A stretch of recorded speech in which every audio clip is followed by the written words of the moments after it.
রোদেলা আকাশের মাঝে পাখিরা নাহি ওরে, প্রিয় তোমায় দূরে রেখে আমার মন বসে না ঘরে। রোদেলা আকাশের মাঝে পাখিরা নাহি ওরে, প্রিয় তোমায় দূরে রেখে আমার মন বসে না ঘরে।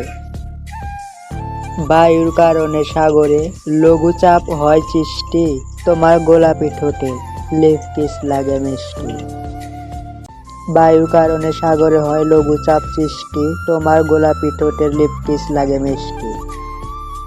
আমাদের ভিডিও আপনাদের কাছে ভালো লাগলে লাইক ও কমেন্টের মাধ্যমে জানান, আর বন্ধুদের মাঝে আমাদের ভিডিও যত কিছু শেয়ার করতে পারেন, এবং এরকম নিত্য নতুন ভিডিও সবার আগে পেতে চ্যানেলটি সাবস্ক্রাইব করে রাখুন। ধন্যবাদ।